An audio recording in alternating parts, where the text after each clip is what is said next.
Hello, everyone. It's a pleasure to be speaking with you. My name is Curtis Miller, and I'm going to be demonstrating to you today how to play a game that I have been working on since the summer of last year that I made as a part of the IDA Microgame Project, where IDA is my employer. IDA is the Institute for Defense Analyses in Alexandria, Virginia. And this is the game that I made for them. It's a postcard game called ASuW, where ASuW, to those of you who are familiar with the world of undersea warfare, that's an acronym that's used for anti-surface warfare. It is a completely uncreative name, but I apparently am not very good at coming up with names for games. So right now, what you're looking at is the vassal module that I created for this game. And please be kind, this is the first vassal module that I've ever made. But I created this vassal module to make graphics for some of the things that I've been making to describe this game to people, but also to create this video tutorial. Because it is possible that you have received a sheet that looks very similar to this. This is the physical version of the game. This is the printout that you may have received. It even has a spot for a stamp. Maybe you received this in the mail. Highly unlikely. And you may have read through these rules, maybe have just glanced at the rules, which I'm able to read when I print out a piece of paper and look at it. I don't have a problem reading it. But other people may have a problem reading it. They may say that the text is too small, and also after they read it, they realize, oh my gosh, this thing is tough. Because these rules are very compact. I suspect that these rules are easier to understand if you are familiar with card games where every word on a card is chosen very carefully. And that's what I did in order to make this a postcard game. I made very, very compact rules. That said, I have a suspicion that not everyone is going to be able to learn how to play this game by reading the rules as printed on the card, on the card. So I have created this YouTube video to try and give another way for people to learn how to play this game. And perhaps after watching this video, you will be able to play the game and maybe teach someone else, or maybe then read the rules and maybe catch some things that I didn't quite get to in my actual playthrough, because I will be playing through the game right now on Vassal. You may be looking at this video and looking at the length and thinking that's a rather long time to explain what should be a postcard game. There's a couple of reasons why this video is the length that it is. One is I'm not just explaining how to play the game, I'm also playing the game. And another is I am going to go into some designer diary and my process and how I made this game, talking about that at some point during this video after I have gone through the playthrough, talking about what I did and what I learned and so on and so forth. So that's another reason why you may be looking at the length of this video and thinking that's a bit long for a game that supposedly fits on a postcard. Anyway, let's go ahead and get into this. What is the objective of the game? Well, if you looked at the postcard, you see that the objective of the game is to sink the LHD and escape alive. What is the LHD? The LHD is that big ship up in the corner. That is a landing helicopter dock. And it's probably got a whole bunch of Marines aboard it, along with some other great equipment that they're going to use for some sort of invasion. We've got the landing helicopter dock, and it is surrounded by 4 frigates. This is the surface action group that you're going to have to deal with, where you are this submarine down here. This is a single-player game. This is a solitaire game. And you're going to be playing as the submarine. No one plays as the surface action group. They are controlled basically by a script. So in the Vassal module, we have the rules, which I will be referring to. And let's go ahead and get started with talking about the supplies if you're playing this in person or playing this game physically. You would need a table. You would need a measuring tape. You need 2 6-sided dice. You need to cut out all the pieces, and perhaps you're going to fold and glue the sheet first. Maybe you're folding it onto cardstock. That may make for a better play experience. And then after that, you need to set up. And I've already got the game set up here. But let's go ahead and talk about the setup process, because even with this Vassal module, which maybe I will release someday or not, it's still good to be aware of the setup process, since there are some things that you can do during setup to make your game more interesting. So how do you set it up? You take all of the frigates and you place them 4 inches apart from each other in a square, and then you take the landing helicopter dock and place it in the center of that square, equidistant from all the frigates. And everything should be placed on its unalerted side, which is going to be the light blue side. You're going to take your SSN, and you're going to place the SSN 30 inches away from the nearest frigate. And then you're going to take 2 helicopters, or helos, and place those aboard the LHD, and 1 helo on each frigate. Now, these rules don't tell you the orientation of any of your stuff. They just say put it on a table. And that's basically by design. You can take your surface action group and put it far away from one of the edges, or put it very close to it. Basically, you need to sink the landing helicopter dock prior to any of the ships leaving the table.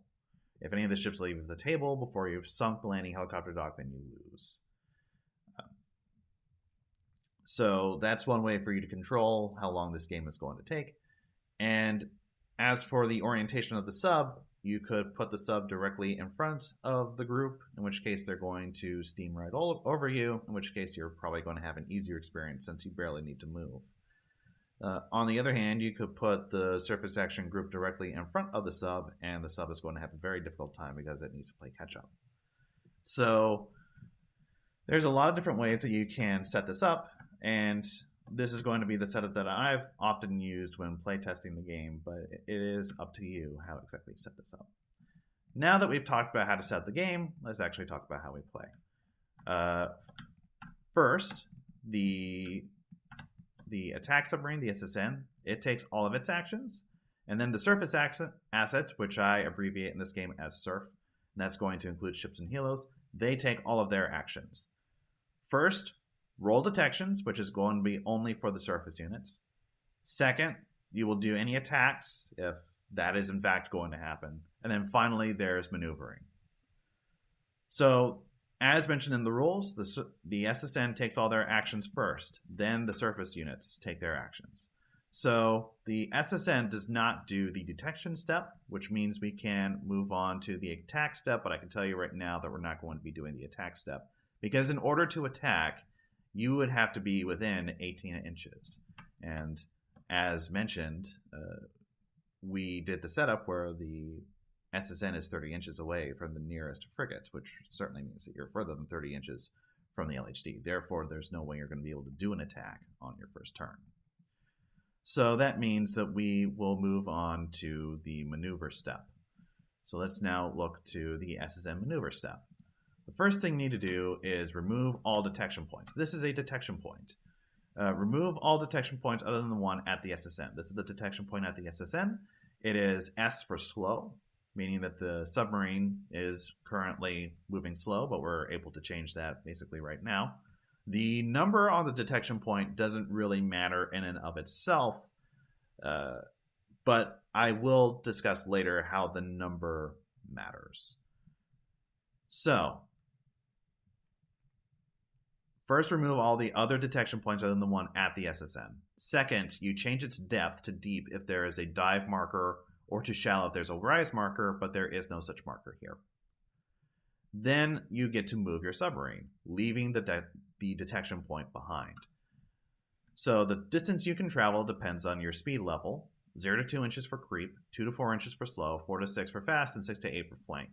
You can go up or down one speed level. So we're starting out at slow, which means that we can either go at creep speed, slow speed, or fast speed when we make our next move. We're not able to go at flank. So let's go ahead out and grab some pieces. And we're going to take, let's say, the ruler, and we're just going to slap the ruler down, and we're going to move the ruler. I'm going to pivot the ruler so that it's pointed in this direction. We're going to go almost straight ahead. So like that. There we go. I'm going to go ahead and move at fast speed straight ahead. So that means I get to move 6 inches. So I move over to 6. And that is my move. After I make my move, I'm going to skip all this stuff about the turn tool because I didn't make a turn. I'm going to place a detection point at its new location with the correct speed. So in this case, I moved fast. So I have detection point 1 out. I'm going to take detection point 2 and put it right by the submarine. And the C means creep. I'm going to increase the speed. I didn't go slow. Instead, I went fast. So I'm going to increase the speed to fast. And then I need to place a detection point directly in front of the submarine at the distance that I traveled. I traveled 6 inches. So I need to place a detection point 6 inches away. So we'll take detection point 3, place that 6 inches out in front. And you need to place it at that distance and at your future depth. So I need to actually put a shallow depth at the previous detection. No, not shallow. Let me delete that. I need to take a deep depth marker and put it at the previous detection point. And I'm going to go ahead and rearrange these markers so that the detection point is on top of this stack. So what that means is that the submarine was at the deep depth at this detection point. I have the option at this point to place a dive or a rise marker at my submarine, which will then result to me having a different depth the next turn. However, I don't feel like changing my depth right now. And that means that my future depth is going to be deep. So I'm going to grab this deep marker and we're going to put it with this detection point. We'll go ahead and put the detection point on top of the stack because I prefer to see the detection point first. That's kind of the most important piece of information. Also, I do need to change the speed on this detection point so that it's fast. It needs to match the current speed of my submarine. And after I've done all that, I have now completed my movement. So now we then go back to our sequence of play, and the surface assets are now going to take their actions. The first thing they're going to do is roll detections, which is something that only surface assets do. So detection rolls. A detection roll, well, let's first go to the detection step. If the surf units are taking actions, first, if any ship started this step alerted on their red side, flip all of them to alerted. But they're all unalerted, therefore we don't need to do that. Second, roll 2d6, 2 6-sided dice for every detection point. So each ship in Hilo will check if the result was a successful detection. Unalerted units use passive sonar, and alerted units use active sonar. So all these units are unalerted there before everybody is using passive sonar. Let's go ahead and do our detection rolls. The detection rolls are described here. A detection roll against a target, which is going to be a ship, an SSN, or a detection point, succeeds if the roll of 2d6 is equal to the detection threshold or higher. See the detection table for modifiers, which subtract from the threshold needed to succeed.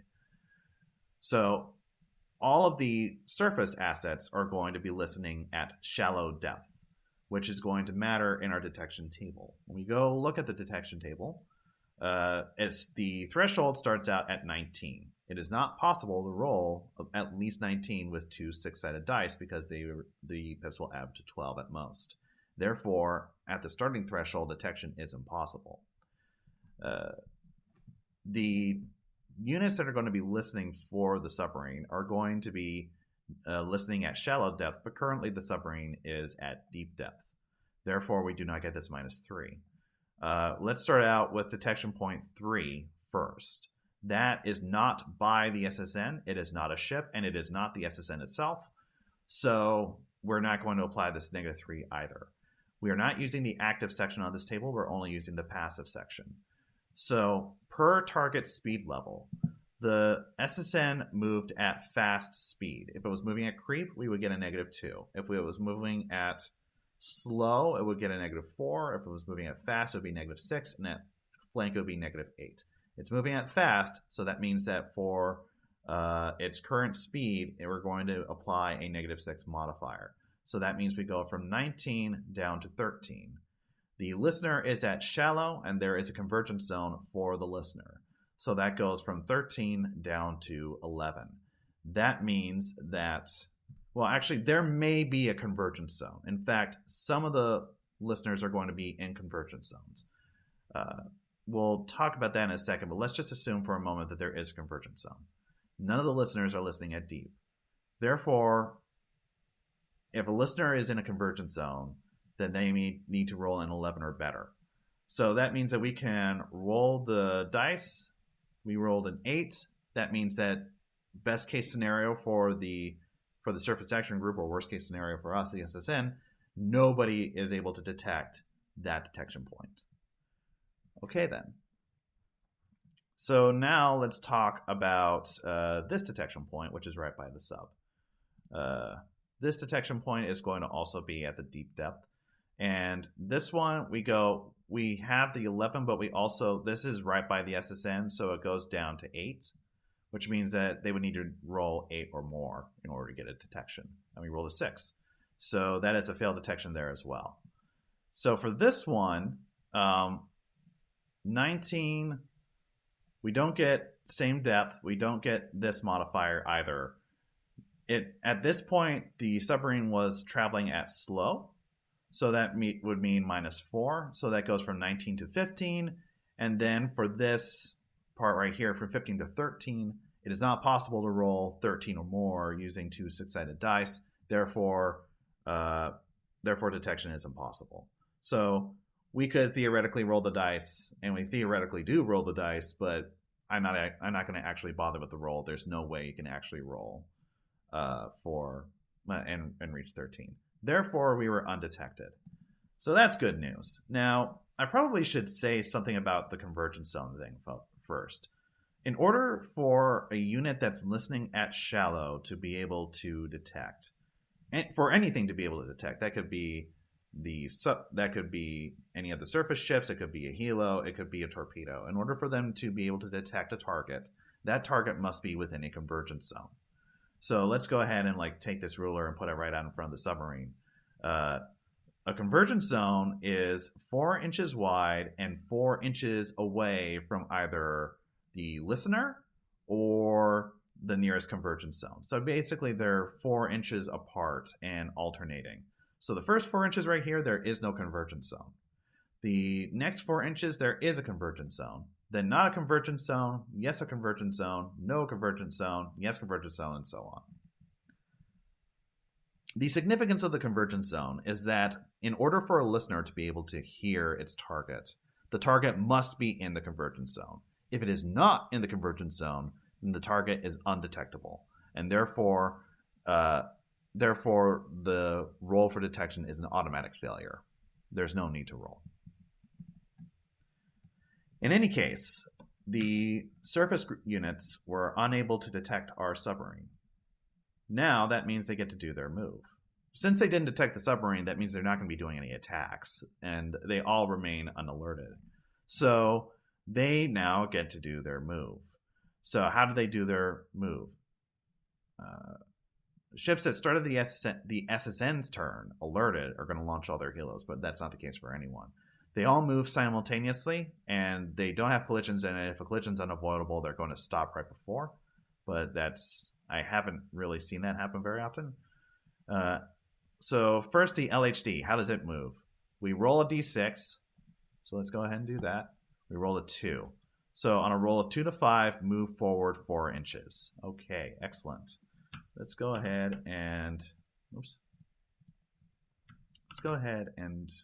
Oh, yeah, that's fine. Grab our ruler. Put it in front of this group.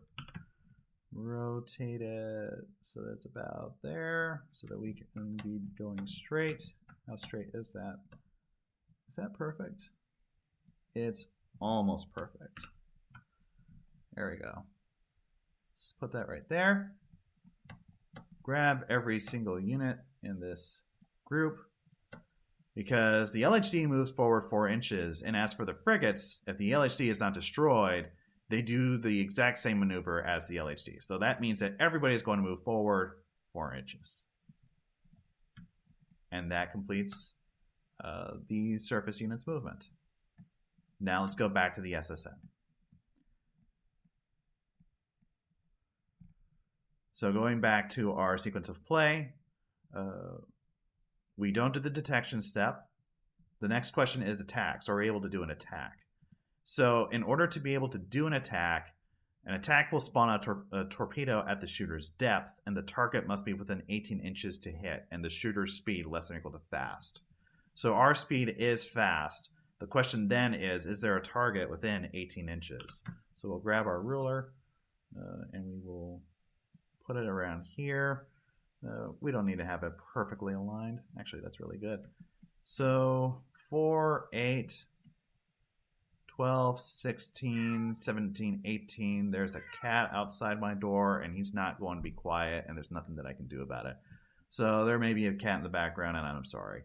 So 18 inches is about here. Nothing is going to be within range of our torpedoes. Therefore, we're not going to be doing any sort of attacks.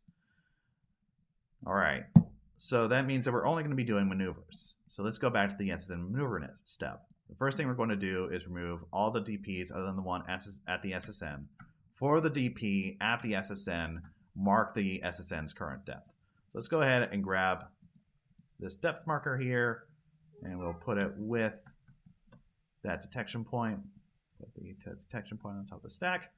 The other 2 detection points, we're just going to take those and set them off to the side. I don't think it's actually possible. It is possible to delete the detection points. Okay. So we're going to take this detection point here and just leave it. And the next thing is we get to change the SSN's depth if we had a depth change marker, but I do not. And then we're going to move the submarine. So the travel distance depends on its speed. I can go up or down a speed level, so I could travel slow, fast, or flank speed. I am going to stay at fast, but I do plan on making a turn this turn. So I'm going to grab this turn tool, which you probably have a ruler, but you may not have the turn tool. But the turn tool is one of the things that's provided on the postcard. Okay, going back to the game. Here, and I often find myself using the turn tool to actually measure out my movement. I've found it rather convenient. So let's go ahead and grab it by there. So I do plan on making a turn. I plan on turning to starboard. So let's see. How exactly then does this work? The SSN can turn sharp. That's going to be this side, the 90-degree angle. It can turn sharp every 1 inch if its speed is less than or equal to slow. Otherwise, it's making an easy turn every 2 inches. The marks on the tool are 1 inch long, and there's no obligation to make the full turn, but you must move a full 1 inch to complete the turn, then move either 1 inch for slow or less, or 2 inches at fast before you can make another turn. So let's see what that looks like for our SSN. Let's grab the SSN, and one thing that is nice about Vassal is that I can grab both of these things together and then put it at the end like this. So that's 1 inch, 2 inch. We've now made our obligatory 2 inch movement before we can start our turn. Let's go ahead and try to get this lined up with the SSN. I think that's good enough. So we'll now turn the SSN. So put it right there. Be a little bit straighter. No. Put it right there. All right, excellent. So that's 2. And then let's turn the turn tool again so that it's going straight. So it has made a full turn, a full 1 inch move after it made its turn. So we've now moved 3 inches. And then we move 4, 5. So we've now made the 2 inches in between, and I can make another. I can now make another turn. So let's grab that. Can I make it a little bit straighter? the tool isn't quite perfect in Vassal, unfortunately. I don't know that I can make it. Okay, I think that's as straight as it's going to get. So we'll put that right by the submarine. Turn the submarine a little bit. And this will be our last 1-inch move. So the submarine has now moved a full 6 inches. And that's how we would do a turn. Place a detection point at the SSN's current position, right by the SSN. So we'll just grab detection point 1. It can be any detection point. Again, the numbers really are not that important for now. We're going to increase the speed of this detection point to fast to mark the distance that it actually traveled. And then we need to place a detection point directly in front of the submarine. So let's... Oh, no. Where'd it go? There we go. Let's take this ruler, orient it that way, grab it. Hey, come on, you. All right. Take it, put it in front. We need to put one out directly in front of the submarine at 6 inches. Just a little bit off. There we go. There we go.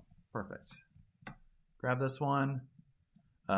I'm actually going to go ahead and opt to increase my depth next turn. So I'm going to go ahead and place a rise marker after I finish my move, which means that the next time I move, I'm going to be at the shallow depth. So I'm now going to place this detection point 6 inches away from the submarine, and it needs to be at the speed that the submarine is currently traveling, but we're going to take this depth marker, remove it, grab the shallow marker, and put it with the detection point. I'm going to put this on top of the stack. Okay. And that completes the submarine's movement once again. Okay, excellent. So now let's go ahead and go back to the surface action group. I'm going to go ahead and rotate this tool and put it right there. I can even do a little bit better than. Nope. I'm going to go ahead and put it. No, wait, that's fine. I'm fine with that. Okay, so the first thing we need to do is the detection step once again. All of these units, none of them started out alerted, so nothing's going to flip to alert. And then we need to roll 2d6 for each detection point. Let's start out with this first detection point. And I, again, like to figure out what the threshold for detection is before I figure out which ships are alerted. I assume that someone is in a convergence zone. It's just a question of who. So we start out at 19. In this case, for this detection point, this is a shallow detection point, and therefore the target will be at the same depth. So we do get that -3. So we go from 19 to 16. We don't get this modifier because the DP is not by the SSN. So we go from 19 to 16. We're still using passive sonar. It's going fast. So it goes from 16 to 10. And then the listener is at shallow, so it goes from 10 to 8. So we need 8 or more to detect, which that doesn't speak well for how likely we are to remain undetected. It's quite likely that someone's going to hear us. Oh, we got a 5. So that one is not a problem. Let's move on to this detection point. So earlier, that one we're at deep. So we got 19. We're not going to be at the same depth for this one. So 19, but it is by the SSN. So goes to 16 again.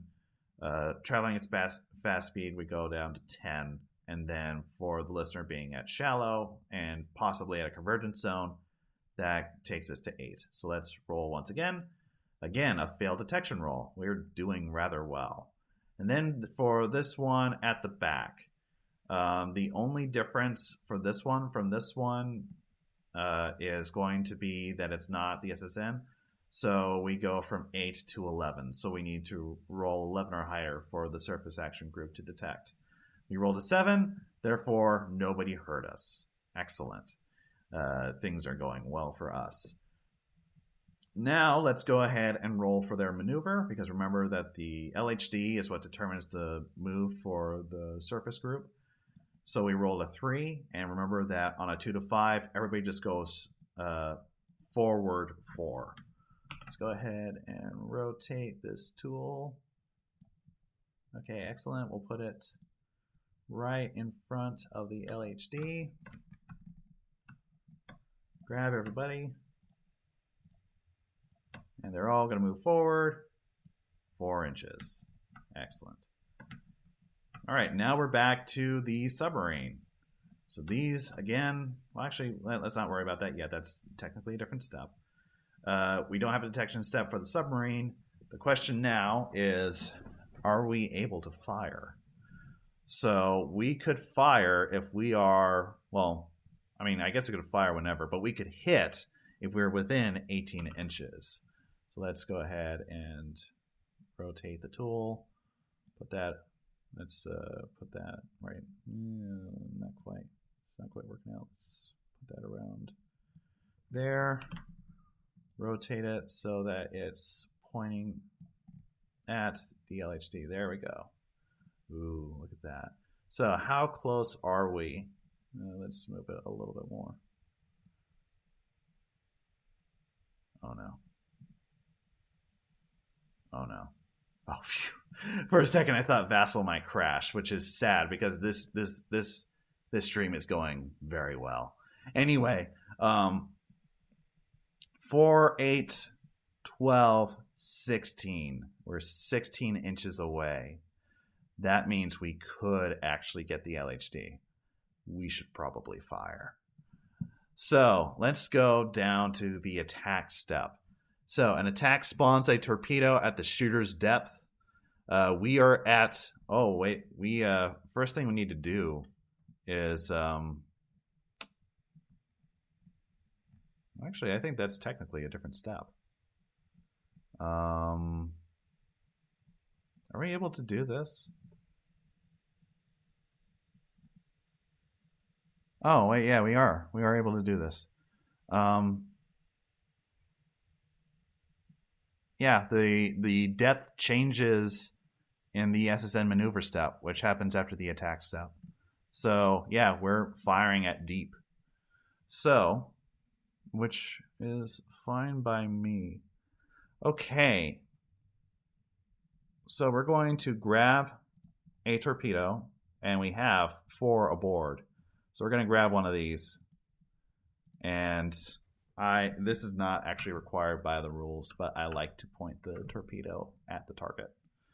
So we're going to take one of these torpedoes. This torpedo is starting out at deep, but it's going to change its depth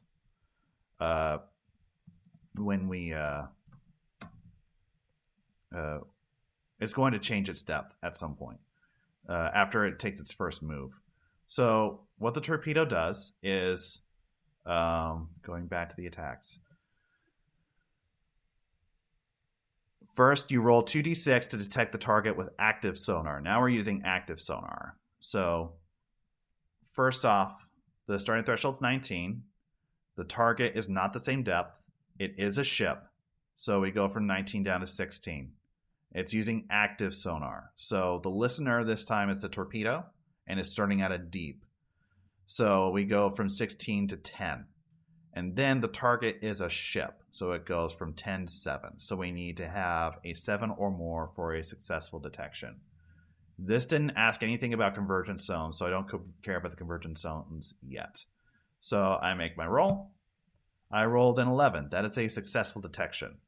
So we now go 1, 2, and then, so that's 1 successful detection. The next step is to move the torpedo 5 inches in a straight line to the target or until it reaches the target.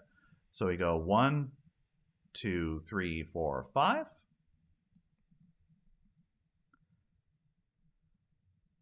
After the first full 5-inch move, the torpedo is now at the target depth, if it isn't already. Therefore, we're now assuming the torpedo is at shallow depth rather than deep depth. So third step is to repeat steps 1 and 2 until the torpedo reaches its target. So we just repeat those 2 steps of detect and move until eventually we reach the target. But here's the thing. If the torpedo never successfully detected, which in this case won't be true because we got 1 successful detection, or if it failed 2 detections in a row, it missed. Therefore, we don't need to walk this out all the way if we end up having 2 failed detections. Okay, so the torpedo is now at shallow depth. Let's go ahead and put this at the torpedo's location. Now the LHD is outside of a convergence zone. That means that when the torpedo makes its roll, we say the listener is at shallow, but there is no convergence zone, therefore it fails. So it fails this next detection roll. Although the roll did still technically happen, I go and throw the dice, but there is no roll. But we don't actually need to bother with the process. That being said, all hope is not lost because we need to fail 2 in a row in order to get a miss. So we'll now go 1, 2, 3, 4, 5. Here is its new position. We'll take this ruler, move it up to here. Nope, not quite. Come on. And, okay, why is it being ornery? It's being a little bit ornery with me. Okay, fine. Jeez, I'm sorry. We'll put this right there. So now I can see that it is within a convergence zone again. And what is going to be our detection roll this time? It's going to be 19. Target is the same depth now, so it goes from 19 to 16. It is a ship, so it goes from 16 to 13. The listener is now shallow, so it goes from 13 down to 5. The target is a ship, so it goes down from 5 to 2. This is an automatic success. So the torpedo automatically will, because when I roll 2 dice, then I'm going to get at least 2. Therefore, this is a successful detection. I now move 1, 2, 3, 4. Oh, I've reached it. I have now reached my target. So we now reach this point. If the target is a ship, roll 1d6 to kill, and we need to get at least 2. 1 kill destroys a frigate, 2 kills destroys the LHD. So let's roll the d6, and we got a 5. That is a successful kill. So now we flip this over to the kill side and put it on top of the LHD. But here's the thing, though. Fire torpedoes alert all ships immediately. So we're going to take every single guy here. We're going to alert all of them. Alert. Alert. Alert. Now, critically, they didn't start out the SSN's turn alert. Therefore, they're not going to launch their helos. That does buy us some time. But they are alert now. And also, being alert means they may start firing torpedoes at us. That said, we've got a second torpedo that we can fire. So let's grab this guy. Put him right there. Oh, wait. I think I put it on top of something. Grab this, put it right here, and let's start the process again. This is starting out at deep depth. So 19, target's not the same depth. It is a ship, so 19 to 16. The listener is deep, so 16 to 10, and then from 10 to 7. So we need to get 7 or more. I rolled a 6. That's a failed detection. Oh no, that's not good. So let's move this out. 1, 2, 3, 4, 5. Grab the ruler, move it up. And the torpedo is now at shallow depth. So we now go to this table. Starting threshold 19. The listener is shallow, and there isn't a convergence zone this time. So that's a failure. That's 2 failures in a row. Therefore, the torpedo missed. And that's all the torpedoes that we get for this turn. So we have a wounded LHD, which means it's not going to be as effective as it used to be, but this is still a very dangerous situation. All right, so, and also everybody now knows we're here. So that was the attack step, and now we move on to the maneuver step. So the SSN maneuver, remove all the DPs other than one at the SSN. mark the SSN's current depth. So we're going to grab the deep, put it with that at that point. We're going to move that on top of the stack because that's how I like it. Second, change its depth. So we now have risen. I'm going to reorganize these. Excellent. Okay, and then we can take this marker and remove it. Let's see. Third, move the sub, leaving the detection point behind. So what do we want to do? I'm thinking that we're probably going to get one more opportunity at this guy. So we're probably going to want to turn away from the surface action group so that they have to turn around in order to get to us. But we are in somewhat of a sticky position. Yeah, my cuckoo clock went off. Anyway, let's grab this turn tool. We're going to start turning towards the left. We're not going to, we are not able to change depth this turn because we fired our torpedoes this turn. So let's see. Let's put the turn tool like that. We're going to use the turn tool to measure out our movement this time. So we're going to grab this and this.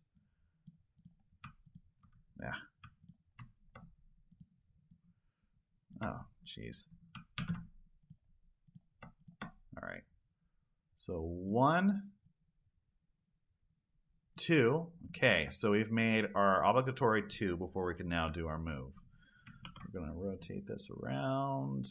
That seems to be about flush with the marker. So then we get to do that turn, put it right there. Rotate that back around.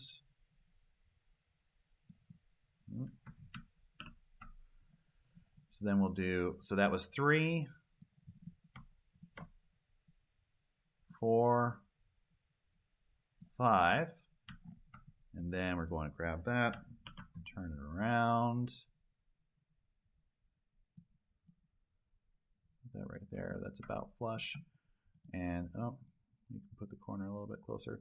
And then we're going to grab this guy, put him right there, and that's our 6th. So we'll take this detection point, put it at the submarine's current position, and then we need to grab, we need to put one 6 inches directly out in front. Let's zoom out a little bit to put that where it belongs. Is that about right? Yeah, that's about right. So we'll grab this marker and put it right there. I think it's already, yeah, it's already got a shallow on it. So we're good. Okay, excellent. The problem, though, all that's being said, is if anyone detects us, and they are well within their ability to detect us, they are also within range to shoot and kill us. So we are in kind of a bad situation here. By the way, I'm not actually saying that the way I'm playing right now is how you should play. In fact, I've explicitly made decisions that I've been able to win this game, and this game is extremely difficult, at least in my opinion. I don't know about extremely difficult, but it is difficult. And I have found a winning set of moves, but I'm not going to tell you what they are because that I think would spoil the fun. I do view this game as being very much a puzzle game, where there is a puzzle, there's a way you solve this technical problem, and I don't want to tell you the solution. So that completes our maneuver. We now go back over to the surface units. So everybody's alerted now. It would be the case where if one of these were alerted but not the others, everybody would suddenly become alert, and also the one that was alerted would launch its helos. But again, importantly, they did not begin the submarine's turn alerted. So the first thing we do is our detections. So roll 2d6 for all detection points. So let's start out with detection point 3. 19. The listener is shallow. Not all of them are going to be in convergence zones, but some of them will be. So 19, same depth this time. This time they actually are going to be same. They're going to be shallow. So 19 down to 16. This is not the SSN, but now they're using active. So listeners at shallow and and potentially with a convergence zone. So that goes from 16 to 8. And that's it. So that means they need to get 8 or more for a successful detection on this detection point. So let's do the roll. That's a 6. So that's a failure for this detection point. Let's now do this one. Everything is the same except actually we do get the ship SSN by DP by SSN modifier. So that takes us from 8 down to 5. That is not good for us. So let's do the roll. That is a hit. So let's first see who all is it. Like, I've been leaving aside like who actually is in a convergence zone, but now it kind of matters. We can measure from the SSN if we wish. So let's see. That lead frigate is in a convergence zone. The LHD is not. The frigate in the back, it's debatable. I would say yes. That frigate off to the right is not in a convergence zone, but also the rearmost frigate definitely is. So this frigate, and this frigate all successfully detected. So what does that mean when we are talking about ships that are already alerted?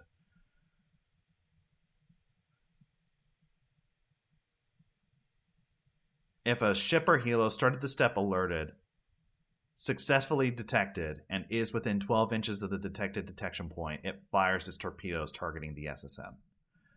So it needs to be within 12 inches of the detection point, not necessarily of the submarine. 12 inches is going to be this first light blue band. So I would say, let's see, let's do this again. That frigate out in the back and the one closest to us, these two are within range to fire. This one's not within range to fire. So we're going to have 2 torpedoes coming at us from these 2 frigates. And we're going to grab a couple torpedoes and set them aside as a reminder. Going down the attack step, ships fire 1 torpedo a turn. So we just need to figure out who's going to be firing torpedoes, and then we can resolve all those attacks. We then move over to this detection point. This one, they're using active sonar. So 19, the target won't be at the same depth because that detection point is at deep. So that goes from 19 to 16. The listener's at shallow, so that goes from 16 to 8. And that's it. So we roll. That's a 4, so a failure for that detection point. So we've got 2 torpedoes coming at us. Things are not looking good for our hero. Let's just see what happens. Now, we're probably going to actually see our submarine die right now, but I'm also going to call a mulligan so that we can see what happens when helicopters come out. Right? So, because right now we don't have any helos. Let's start out with this first torpedo, which, orienting him like that. Let's go ahead and take our take our ruler and line it up with the SSN. We're going to want these things lined up. Okay, so it's starting out at, so now it's kind of a debate. Is it actually within a convergence zone? I'd say yes. So this first movement step. So starting at 19, it is the same depth as its target. It's targeting the submarine, not the DP, the submarine itself. So 19 to 16, then from 16 to 13, because it's targeting the SSN. It is at shallow, so that goes from 13 down to 5. That's it. So a 5 or more is a successful detection. Oh man, he just barely got it. So man, I wish it had worked out for us. So it then moves forward 5 towards us. It already was at shallow depth. It started out at shallow depth. All surface torpedoes start out at shallow depth. So then it moves 5 inches towards us. This time we are not in a convergence zone, so we still technically roll, but we don't need to roll because it's an automatic failure. But for the purposes of how many rolls that we made, we still say we made a roll. And then we go over to here and it hits us. So it made 2 rolls. Now the reason why that matters is because during the attack step, if the target is the SSN, roll 1d6 for an evasion save, which starts out at 6, and then subtract 1 from the threshold per torpedo detection roll. It made 2, so that means 4. 4 or more, and we have successfully evaded this torpedo. 6. We successfully evaded this torpedo somehow. So we get to delete that. This guy is next. Wow, we might actually survive this. I don't know how. And without me cheating. But we may actually survive this. So let's take this, rotate it. We're now pointed. There we go. Right, how are we doing for this one? So it's debatable whether we are in the detection zone or whether we are in the convergence zone or not. The rules say a ship or SSN is in a convergence zone if any part of the marker is. So therefore, any part of this marker is in the convergence zone, therefore we're in the convergence zone. So it could potentially hear us. If I remember right, the calculation for this was that it needed 5 or more. 6. So that's a successful detection.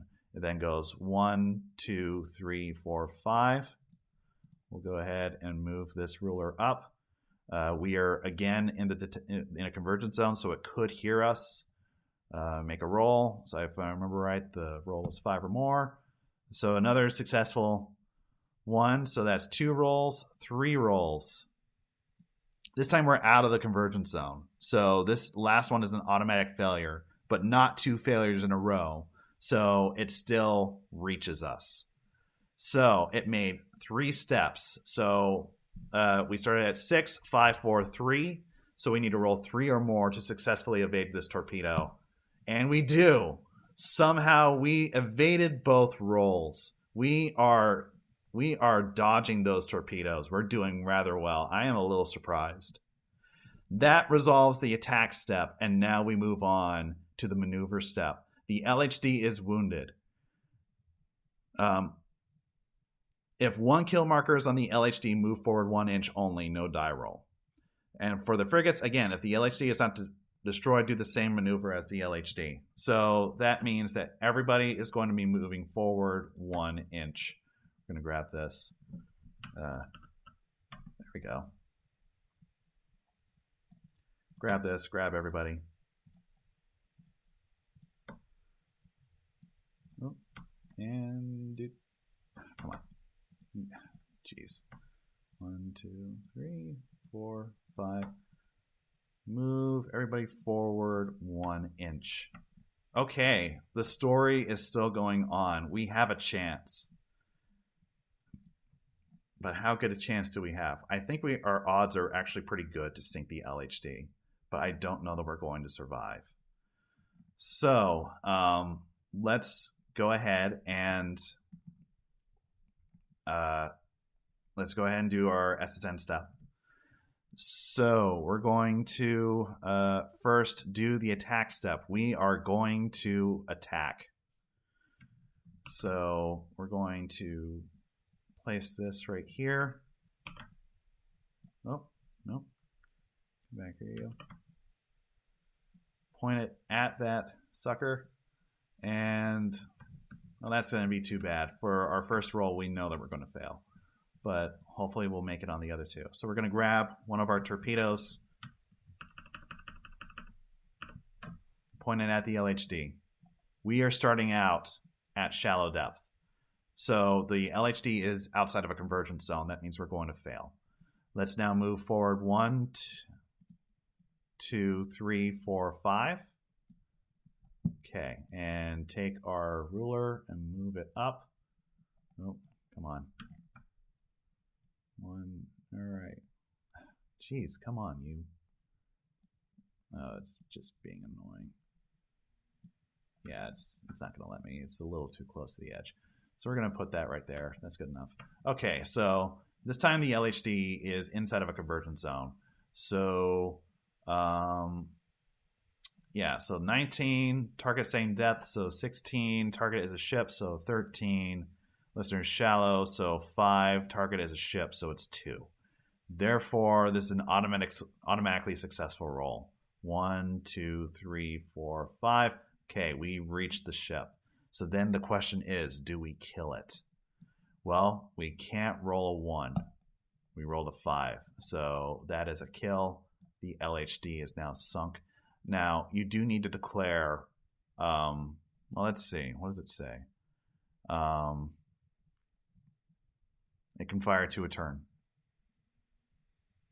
I would say the rules, they don't say where they have to, they don't say that you need to pre-declare. So we don't need to say that we're actually firing this torpedo at the LHD. That said, we probably do want to fire this torpedo at something because we're now in the get out of dodge mode. Now the question is, who are we going to shoot at? I kind of like that frigate out in the back. I think I want to sink that guy. It's starting out the wrong depth, but we could do it. So, or starting out not a convergence zone, but we could definitely do this. So let's take it, put it right there. First roll, we fail because it's on a convergence zone. 1, 2, 3, 4, 5. So we should be in a convergence zone now. Yes, we are. So we make our roll. So 19, 16, 13, 5, 2. So this is successful. 1, 2, 3, 4, 5. That's not going to be in a convergence zone, I can tell already, but that doesn't matter because we've gotten 1 successful and we are not getting 2 fails in a row. Therefore, we move right onto the target, and now it's a matter of whether we kill it. So we need to not roll a 1. We get a 5, so that is a successful kill. We turn that to the kill. We flip it. We put that on top of the frigate, and that frigate is dead because it only takes 1 kill to kill a frigate. So, also that helo is aboard the frigate as well, but we're going to put the dead marker on top of everything. Those helos also need to be aboard their frigates. Here it doesn't really matter. So we got a dead frigate and 3 live frigates. Those 3 frigates are the only ones that are going to be able to launch their helos. These now are rendered wrecks. Destroyed ships become wrecks. Wrecks do nothing. Helos aboard are lost. Other ships avoid wrecks in their maneuver, making the legal move closest to what they would do if the wreck was not present. We actually have a chance. I think we may actually have a chance.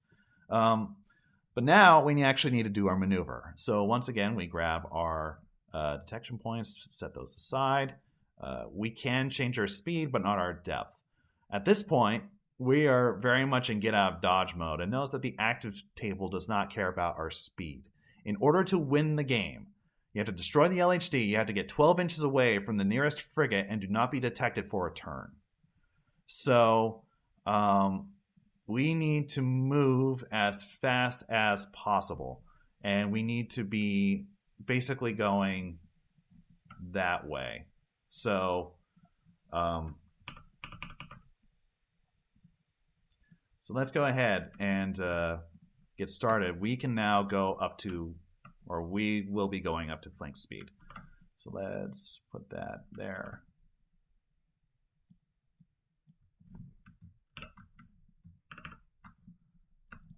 Grab you two. Right now it's at shallow depth, so we'll grab this marker and put it with the detection points. Now we go 1, 2, then we make our turn.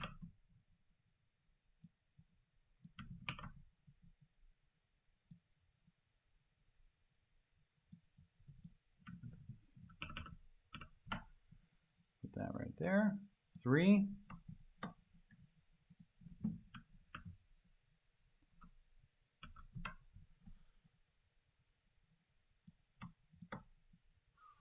4, 5.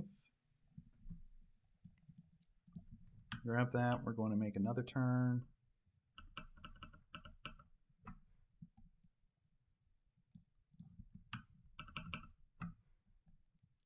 6. And then we'll just grab the ruler.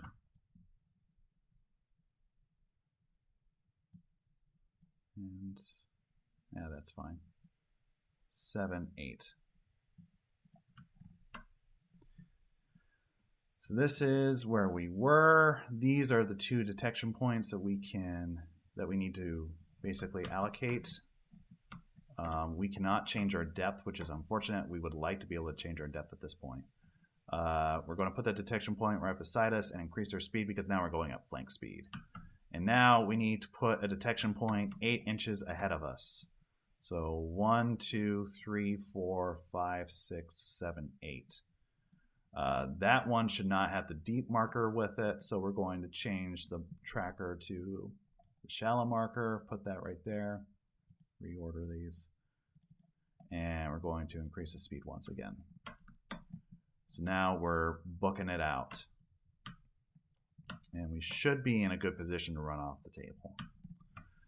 So, all right, let's now go to the surface units. They're really upset now. Those frigates are going to be absolutely furious. I would imagine in a real-world situation, I'm not entirely sure what these frigates would be doing if they saw the LHD sinking like that, if they would be trying to go after the thing they thought just killed it, or if they would be trying to save anyone who they can. I'm not sure what they'd be doing. But in this game, they're going to go after us. So going back to this, we're first going to do the detection step. And this time, these frigates started out the SSN's turn alerted. That means that they are going to launch their helos this turn. But those helos are not going to be a part of the detection step yet because they still need to lift off. They have not yet dropped their dipping sonars into the ocean to start listening for us. So the question now is, okay, so let's, well, we'll put it in the middle like that.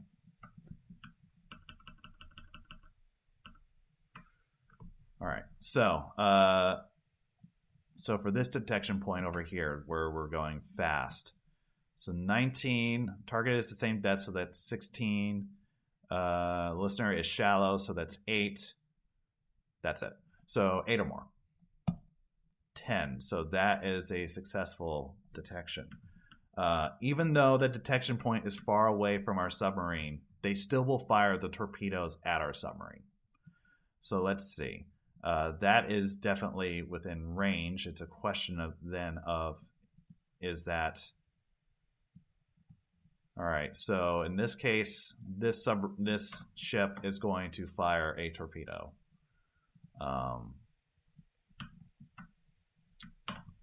So this ship fires a torpedo. It's going to fire a torpedo at us. Let's check the other one.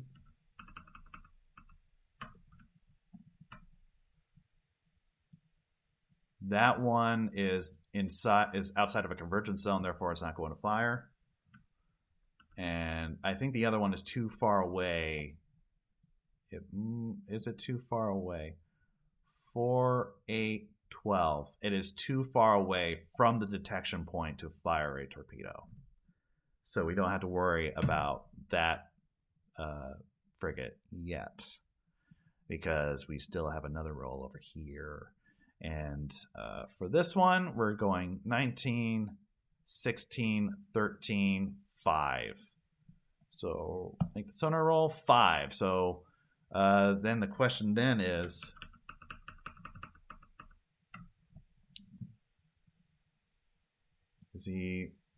so he's in a convergence zone for that detection point, therefore he's also going to fire a torpedo. So we'll put one right there. I'm pretty sure that that other frigate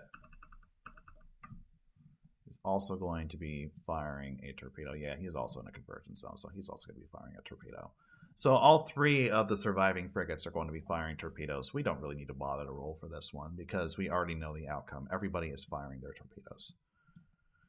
Okay, so I doubt we're going to get as lucky this time. So let's grab our tool. And remember the torpedoes, they target the SSN. This torpedo actually misses because it's outside of a convergence zone. The submarines is not in a convergence zone. So this first torpedo actually is going to miss us because it doesn't have another opportunity to try again. So this one's a miss.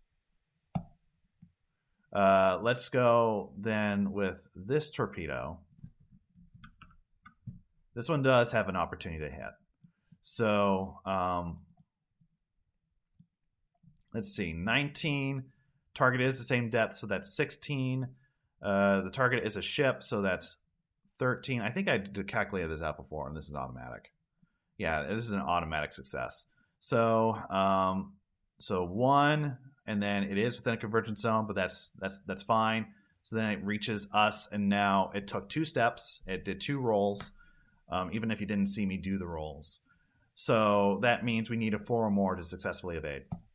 And, wow, we're getting 6s on all of our evasion rolls. I can't believe it. We're really good at this. So let's now do another one. All right, next one up. Wow, are we going to survive this one too? This guy needs to get a prize. One way or the other, live or die. This submarine captain needs a prize. So this is an automatic success. We've calculated this out before. So 1, 2. So now it's a question. Do we save this one? No, we don't. This is the one that gets us. So, wow, we did really well, but we did not survive technically. But I'm going to say, oh, look, we got a 6. Oh, we survived that one. Yeah, I'm going to go ahead and put that on kill, put it on here, but we're going to keep playing because I want you to see how the helos work. That said, I hope you're enjoying the story so far because somehow we are still alive. Okay, continuing on. We have resolved the attack step, and now we go on to the maneuver step. So, ship maneuvers. Ships that start the SSN turn alerted launch all their helos. So we grab this helo, and we're going to just put them off to the side. Because the ships are going to move independently of the helos. And now for the frigates. The LHD is now destroyed. So they're going to randomly select a detection point. This is when the numbers of the detection points actually matter. Right? So a 1 to 2 will select detection point 1. A 3 to 4 will select detection point 2. And a 5 to 6 will select detection point 3. So yeah, it's just it's a way to randomly select detection points. That's all it is. So with this frigate, let's see. You randomly select a detection point, and then it's going to move in the most direct path towards that detection point. So this frigate may try to come around after us if it goes after one of these detection points, or it may go off in this direction. It depends on what we roll. So which one is it going to go to? 3 to 4, and it's going the wrong way. We rolled a 3, so he's going the wrong way. Let's go ahead and we're going to use the turn tool for this. So we're going to grab this. So 1, 2, and then when they move now, they're moving at fast speed.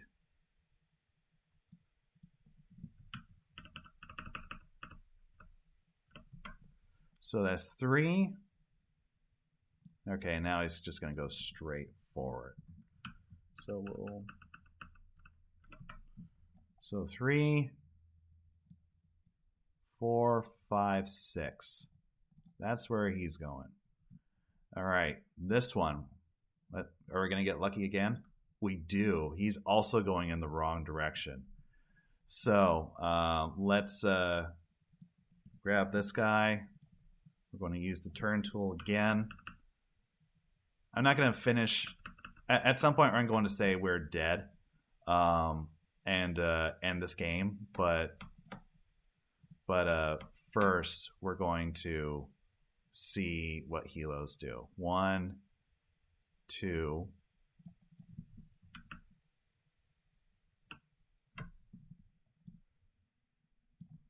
And then we're going to grab this. Okay. 3. And then is it and the most direct path? It could make a turn in order to. It could make a turn along the way. So let's put that there. 4, 5. And then yeah, he's going to make one final turn. Put that there.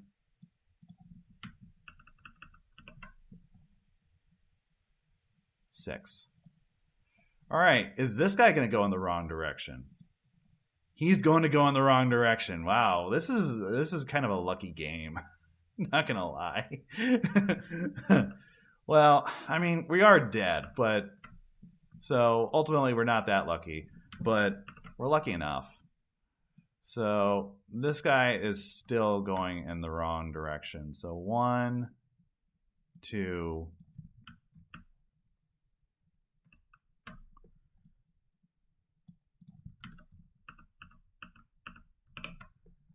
3.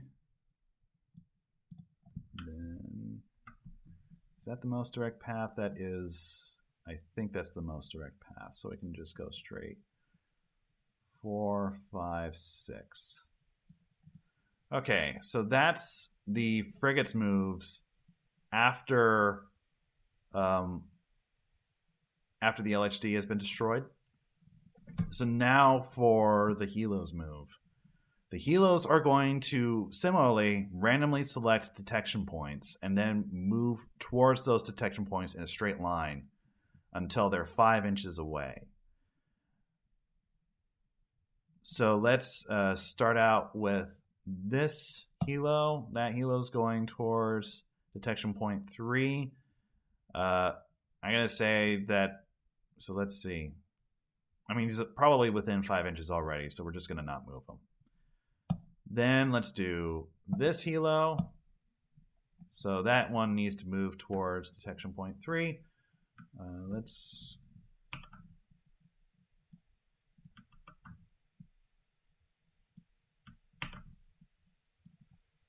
all right, let's move our ruler around detection point 3. Oh. Come on, man. All right, so now let's point it at the helo, and the helo is going to move until it's 5 inches away, so that's about right there. And then this helo, where's he going? So I guess detection point 3 twice. So that's no. You were in the right place first. Let's rotate you. Oh shoot. Come on, man. I think the problem is that we're towards the edge of the board, so Vassal's not entirely happy. Yeah, that's the reason why. Okay, so we'll move him out to position 6. There we go.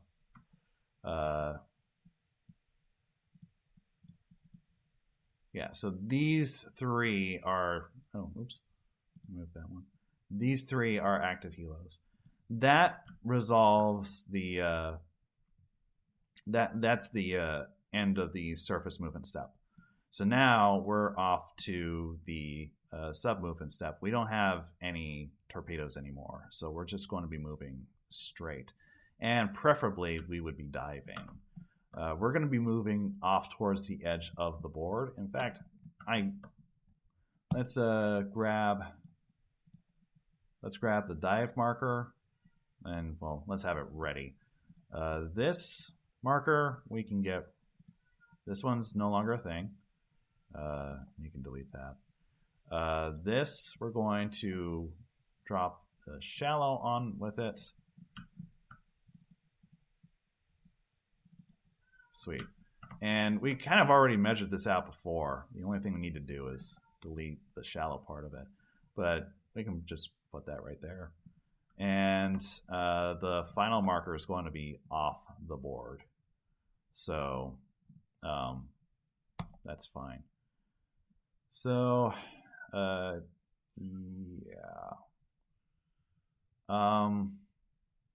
It's tricky what to do now that the final marker is off the board. I guess technically the rules don't say anything about that. So, which I guess that's up to the players how you would resolve that. But I guess we would just say that the last marker is off the board. So we'll just delete this. So now we're going to that concludes. Oh yeah, let's put that dive marker right by the submarine. Okay, we're now back to the surface units. So what are they doing? Well, first they need to do their detections. We need to be 12 inches away from the nearest frigate in order to be able to win this game. So, nearest surviving frigate, that is. So, wrecks don't count. Let's put that there. Let's put that there. Are we 12 inches away? I think we are.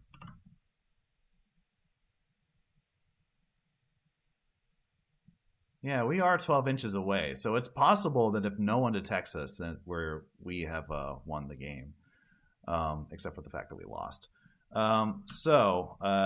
For this detection point, 19 target is the same depth, so that's 16. 16 down to 8. That's a successful detection. So we were successfully detected. And we do have ships within range of that, so they're going to fire their torpedoes at us again. I'm not going to do the torpedo rolls for these frigates because they already killed us. And at this point, the point is more about the helos and demonstrating the helos than it is to demonstrate how torpedoes work. For what it's worth, that helo up there, is able to detect us because the helos, they are listening at shallow depth. They're listening at the depth that's displayed. They've dipped their dipping sonar into the water, and right now it's at the shallow depth. So that helo is also a successful detection, and it's close enough to that detection point. So I'm going to grab one of the torpedoes and put that by that helo. This helo is within is outside of a convergence zone, so it's not going to hear. This one is the other helo is ambiguous. Let's see. That one's also in a convergence zone, so that one's also going to fire its torpedoes. Let's put that there. And then for this detection point, 19, target, same depth, so that's 16, and it's also the SSN, so that goes down to 13, so that's a 5 or more. So that's also a successful roll. I guess then it's a question of whether that other helo is within range. So let's go ahead and rotate. Put that there. Oh, that other helo is outside of a convergence zone, so it doesn't actually hear. So yeah, that's actually great because then that allows me an opportunity to basically show everything there is about helos, because we have 2 firing helos and one that doesn't fire. We're not going to roll for the other detection point because it's off the map. That is not written down in the rules, but I have now made that a thing. So, how does it work for helos firing their torpedoes? Helos fire 2 torpedoes, then are removed from play, which in this vassal module turns into fire torpedo. That gets us 1 torpedo, but there's actually 2. Similarly, for this one, he fires 1 torpedo, but we're actually going to have 2. So those 2 fire their torpedoes and then are removed. This guy stays in play. So those 2 torpedoes, we'll just say that they hit. It doesn't matter because we're already dead. So we get a lot more hits, and we're even deader than we were before. We're totally a zombie boat now. So we're going to delete these. As for this helo, going down to the helo maneuver, helo marker sides indicate helo's sonar depth. If the helo is deep or launched by the ship this turn, randomly select a DP and move straight in a straight line until 5 inches away. If it's shallow, flip to deep. Don't move. So we flip it to deep. And that's it. So that means that the next turn, he would be listening at the deep depth. And that's pretty much all there is to show. We were successfully detected, so that if we were still alive, we still would not have won. And then everybody else also starts making their maneuvers, but these guys are going to have a hard time getting around. So we're actually if we weren't dead, we'd be in a pretty good position to win. This guy would now be, if he were to listen to us in this position, we'd have 19. If we were still at shallow, he would have not got the same depth modifier, and he also would have been at getting the listener deep modifier. So it is possible, in fact, for surface ships to be using listener deep row when the dipping sonar dips down that deep. Other than that, that's the conclusion of this tutorial. We lost, but we also kind of did way better than I thought we would. So this is an interesting game. I had fun. So that concludes the Let's Play tutorial aspect of this video. And if you wish, you are free to turn off, although I hope you had a good time. That said, I would like to take maybe another hour to talk about the design of this game and some of the things that I've learned in the process. So first off, why did I design this? I am an employee at the Institute for Defense Analyses. I'm a research staff member. And I work in the Operational Evaluation Division, which is a division that supports the Director of Operational Test and Evaluation in making assessments for weapon systems and their performance. They help oversee operational testing, which is supposed to be testing weapons, equipment under realistic conditions in order to describe what happens. And thus, being a part of that division, I end up learning a lot about how different things are operating, and we produce reports that will often include numbers about the effectiveness, about the performance parameters of weapon systems. And reading those numbers and reading descriptions of tactics and how things should be used and learning about those tactics and just thinking about how we actually would be using weapon systems, it often becomes, I feel, a desire to turn some of the things I read into games. Because making them into games is part of how I bring those numbers and those descriptions to life for me. So it's one thing to have a report that's full of numbers, and it's another thing to turn those numbers into something that you move around on a table and then maybe hand over to like an operator or someone and say, if you had a weapon system that had these performance characteristics, what would you do? And not just ask them what they would be doing, but watch them use it. So in the case of this game, which is kind of an experiment in making a game that's about those tactical situations that I will often read about, which for this game, just for what it's worth, I didn't use any real numbers or anything. In fact, I don't even know if I ever had a number in my head. I don't know how far 1 inch is. There isn't any sort of headcanon as to what it is. I literally never made up a number. Same thing with how large these ships are, or how fast it's moving, or how long one of these time steps are.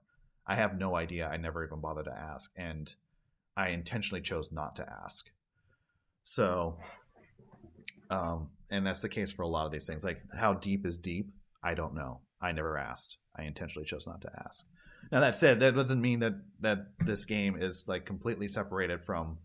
I hope it's not completely divorced from reality. I did read things and learned a lot about submarine warfare to try and make this. And in the process of my work, I did learn a fair bit about undersea warfare and incorporated some of that general knowledge into my game. But other things like, for example, this detection table.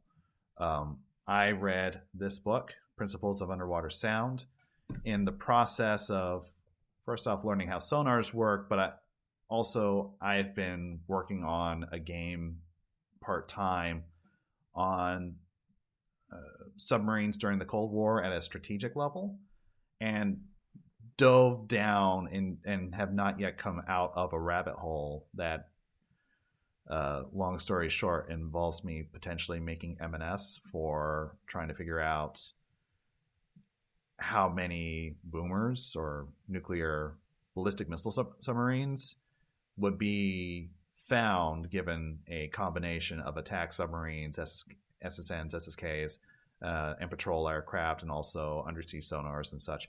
And that is a rabbit hole that really is like way overkill for what I want to do with that game, but at the same time is a very interesting rabbit hole, and I'm just going to keep poking around at that for a while. But in the process of that, I read the book on sonar and also programmed up a ray tracer, which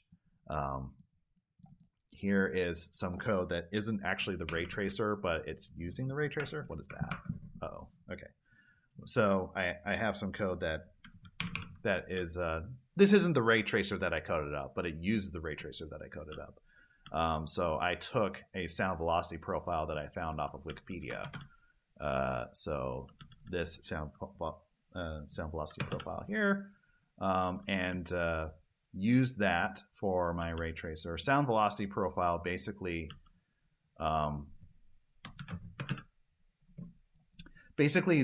underwater sound has weird patterns that emerge from the fact that water has different densities and sound travels at different speeds given different densities, which also affects the direction in which sound will travel. So where is the plot that I just asked this thing to make? There it is. So this is the sound velocity profile, where we have higher speed sound up towards the surface, lower speed sound, in this case around 1,000. I think that's feet. I think it's feet. I can't quite remember. And then increasing sound velocity as we get deeper and as the pressure causes water to become denser, and therefore allowing sound to travel faster. And this is like one of the most important characteristics of this is one of the driving characteristics for how sonars work. So for example, let's take one of my ray tracing plots. Let's see, where did it go? I should not have I should have been a little bit more careful. There. Okay, I'm gonna put you. Oh, there it is. Okay, so this is one of those ray traces that shows, given an emitter at this depth, where the sound would go when the sound is emitting from an object. So we can see that there are regions where the sound just doesn't touch, and this basically is referring to the convergence zones that you see in the game. There's these long spans of space where basically an emitting object is undetectable, right? So that's why you have that periodic convergence zones, and basically you have like these weird motions of sound through the water. Let's put that over there. Grab another one of my ray traces. Wonder what this one is. That one says deep, so I wonder what this is going to look like.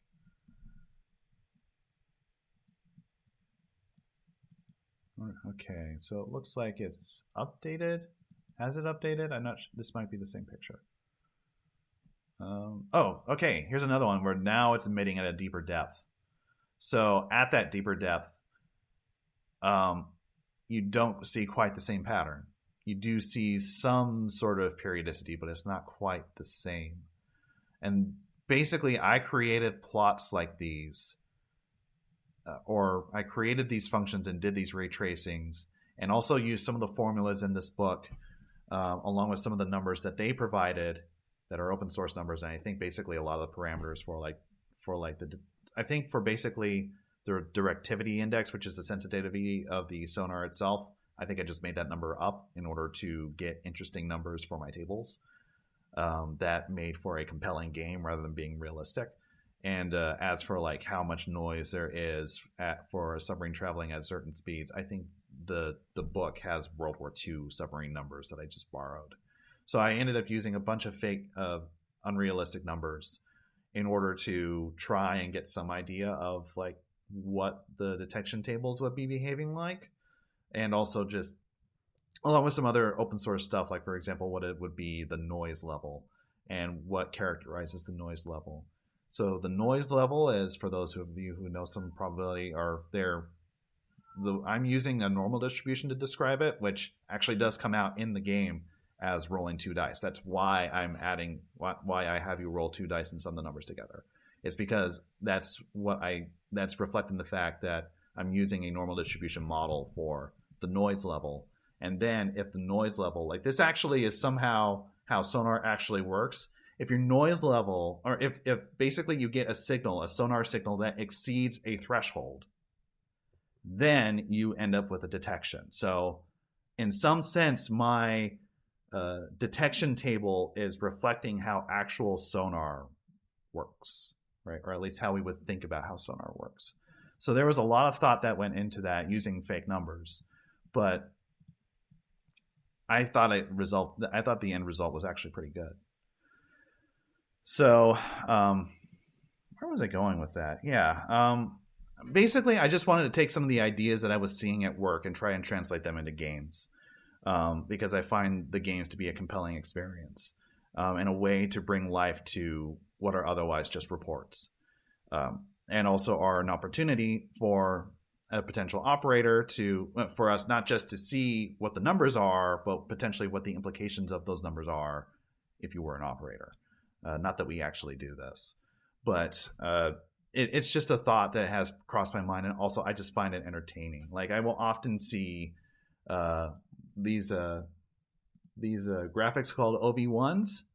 This is an OV1, which is a high operational level description of how some system works. And I look at these graphics and they look like, you can tell that there's some not very good Photoshop going on here. And that makes me happy. I don't know why it does. It just does. It makes me happy to see these bad graphics, and I just want to turn those bad graphics into a game with bad graphics, a video game with bad graphics. Because even though the graphics aren't that great, I like them. They're charming. I find them charming. So as for the history of developing this, I once upon a time, let's grab this. I tried this before. I've been trying to design these things before. When I was working at IDA, I got an opportunity to work on professional war games. And I learned a lot about professional war game design from a designer there named Hank Donnelly. And I really appreciate the stuff that I learned from Hank. By the way, in case anybody is wondering, I am not speaking on behalf of IDA. I'm speaking about myself. So there's the necessary disclaimer. This is me just talking on my YouTube. So anyway, I made this game right here, which is an early version of the game that we just played. And it where basically you'd have this group. This was played out on a hex grid. You'd have this group. They were following just logical rules. And this game was a lot simpler than what I've done here, where you would measure out the distance out to the group to see what it would take in order for your submarine to be detected, and what it took to detect it depended on the submarine's speed, I think, primarily. I don't think there was anything about depth yet. And the thing about this game is that the way I had this originally set up is I would have you... What is it doing? Why is it going backwards? Oh, okay. So I would have it set up so that if you were ever detected, then you lose. If you fire your torpedo and your torpedo misses, then you lose. If you fire your torpedo and your torpedo hits, you might win. The end result was a game that I found boring. I initially abandoned this design, even though there were a couple times where I thought, oh, this is kind of an interesting puzzle, and I think this is boring, but I still haven't won yet. But I initially abandoned this early design because I thought it was boring, because there wasn't really a lot of interesting decisions to make, and you just made a couple die rolls and then everything was over. So I abandoned this game, but I still wanted to make a game. I remember being at the IDA's old building, seeing one of the wargamers at IDA, Una Wong, at the elevator, and I said hi to her and talking a little bit about what I've been up to. And she asked me, when are you going to design a game? Which made me then really want to design a game. So I had been working on a strategic submarine game after that, as a way for me to try and develop my game design skills. And I remember making my initial prototype for that game, and also trying to incorporate some ideas that I had heard, especially from David Thompson in one of his Georgetown University Wargaming Society talks. David Thompson had a very interesting idea of, or he talked about his process, where his process is basically you'd read a bunch of stuff for a long time, then you'd make a mind map of your topic, and then after you make your mind map, you would make a conceptual model for how some process works. And I tried to apply that to my strategic submarine game, and then made a game out of that. And I remember making that initial design and showing it to Hank, even being like, hey, Hank, you want to play this? And him being like, we could probably play something more fun. And another time I played it with Sebastian Bay. He actually was willing for have me set it up and go through it, but we didn't even go through half of a turn before Sebastian Bay already said this game has a ton of problems, which had me feeling somewhat discouraged. But I was like, well, gee, I worked so hard on this, I may as well be able to enjoy it. So I'm going to go home and play this thing solitaire just to see what this thing is like, even though I'm sure these guys are all correct that this thing has a lot of problems. So I ended up playing a game that's supposed to take like an hour, and I played it for like 4 or 5 to play a single game. And like halfway through that, I was like, I cannot believe I thought I would ask anybody to play this thing. This thing is terrible. It's so bad. Now, it went through revisions, and right now I'm kind of stuck as I got down that M&S rabbit hole that I described earlier, but it is a very interesting rabbit hole. And it's an opportunity for me to learn more about M&S, which actually is rather important to me personally. But around the summer of last year, the IDA Microgame Project, which isn't an actual project, this is a bunch of IDA wargamers just working on their own, making games because they want to, right? And they just want to have an opportunity to collaborate with one another to learn more about the game design process. When that came up, I was thinking about topics that I could do. I didn't want to do the strategic submarine thing because that's already its own game.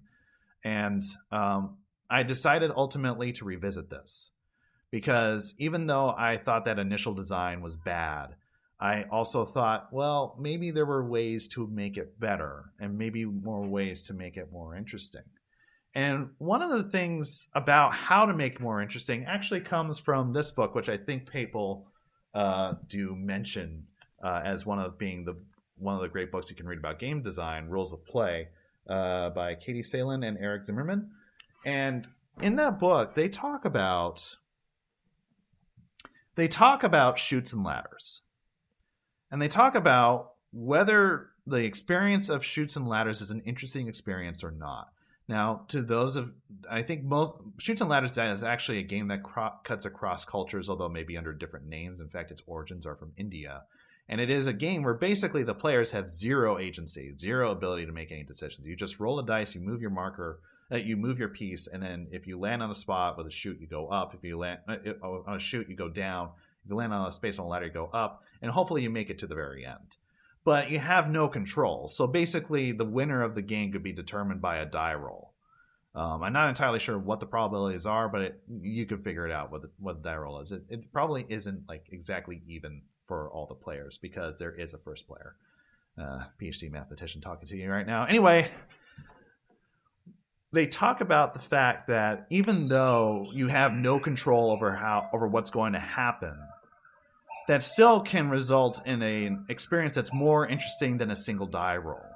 Because while the children who are playing this game, because it's usually played by children, like they don't have any control, they're watching players go up and go down and go all over the place on this board in largely unpredictable ways, and that results in a more compelling game experience. And as a result, it's like you're basically taking, like that game could be highly simplified down into a single die roll, but something is lost when you do that. Something is lost when you simplify that game down to that simple die roll. You lose the story that came along with it. So one of the things that I did to make this game more interesting from the earlier game that I described is instead of having the player just lose immediately once they're heard, with the idea being that if they're heard early, then that means that they really don't have an opportunity to sink their target and are now basically in an evasion mode. Let's actually play that out. Let's actually see what happens. Because, yeah, it's probably unlikely, but maybe we get to let the player watch the story unfold. And and actually, throughout the process of designing that game, I have often found myself unfolding things that I had abstracted out and making them a little bit more complicated, but at the same time, telling a more compelling story. For example, I initially had a single die roll to resolve a torpedo attack. One, maybe two. I did not have players walking out their torpedo to its target. The reason why I started having them walk out was because I wanted to have a way to account for how far away the torpedo was from its target, because I expected range to have something to do with whether it would be able to hit. That being said, something else happened when I added that walk forward mechanic for the torpedoes. The torpedo attack itself became a moment of a dramatic moment in and of itself, and a plot point where the game would stop and you watch the torpedo go to its target, and then you're wondering, is it going to hit or not? Am I going to actually get my target or not? It slows the game down, and that makes the game more interesting. So, and that realization that had happened when I designed that game was actually rather like it was impressive to me. So basically, with the IDA Microgame Project, despite the fact that this game is about trying to make a simple game that you can understand, I actually took a simple game and made it more complicated, and in the end, made a better game.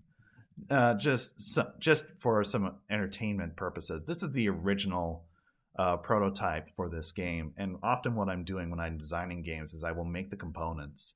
I did actually, with this game, make the mind map and model as described before, and I like to do it with Sharpie on paper for a couple reasons. One is I find Sharpie on paper charming, and another is the idea is that if I made a mistake, I would have to throw it all out and then try again if I didn't like it, and so force myself to go through heavy iterations of this thing.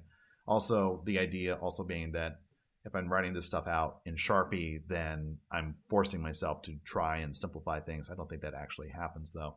And I'm going to have to abandon this initial approach to creating the model for these games. I want to try out something different where I start out at a very high abstract level where I basically have like 2 or 3 black boxes, and then take those black boxes and expand them out and go from highly abstract to peering down a little bit more into that box in order to try and add to complexity rather than take away complexity later. Because I've come to the realization that I don't really know how to make these diagrams. And I feel like learning how to make these diagrams meaningfully is important.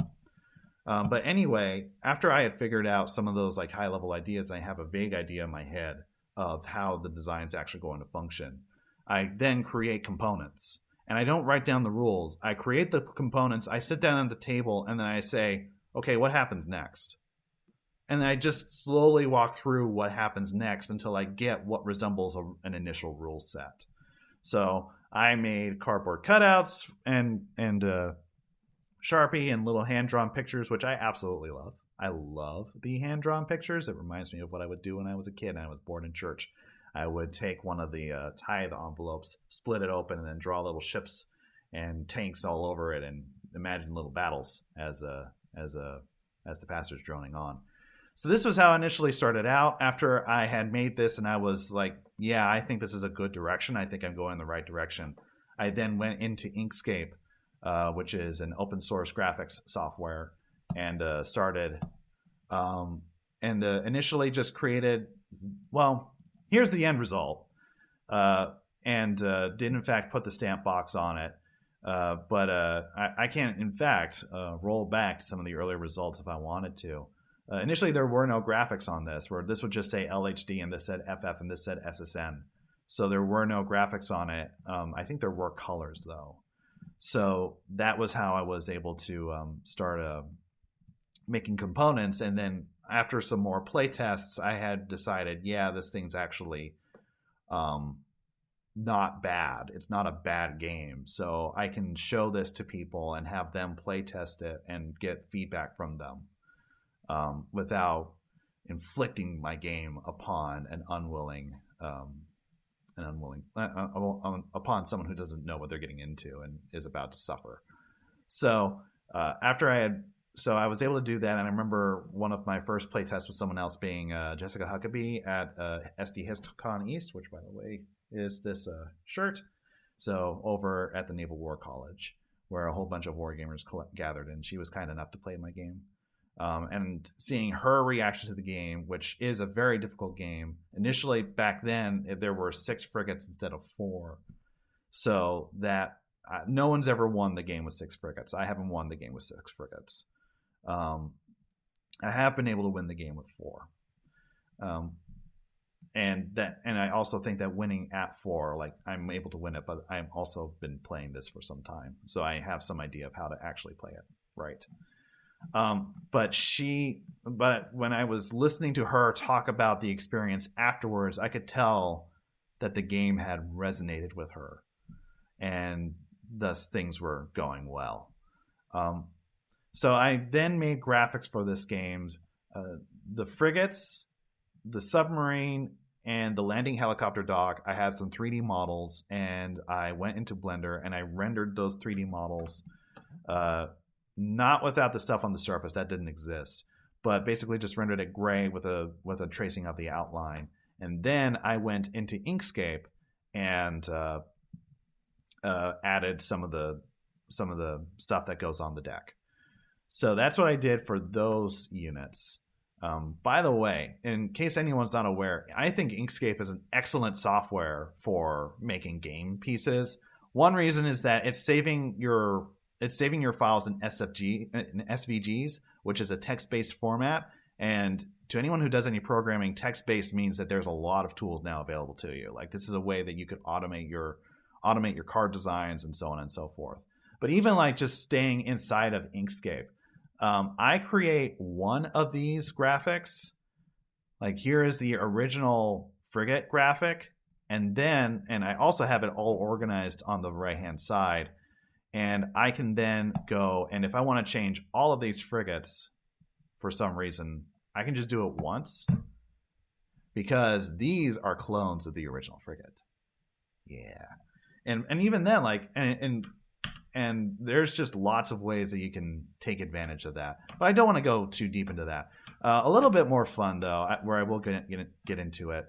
This is a little bit of Curtis's nerding out hour. But anyway, you signed on to this. You can turn off your YouTube feed at any time. Guess which one of these graphics took me the most time? The answer is going to be these helos. Because at one point I thought, I don't have a 3D model for the helo, and I need a 3D model for the helo, so I'm going to make one in Blender. And I'm not just going to make one. I'm going to make one using subdivision modeling, which is something that I've never done before. And the end result was this. This started out as a cube. This took me weeks to make. I remember showing this to Jason Matthews at Labyrinth Games in DC, and he's like, tell me you didn't do that. Tell me you didn't. There's no way. Why would you possibly?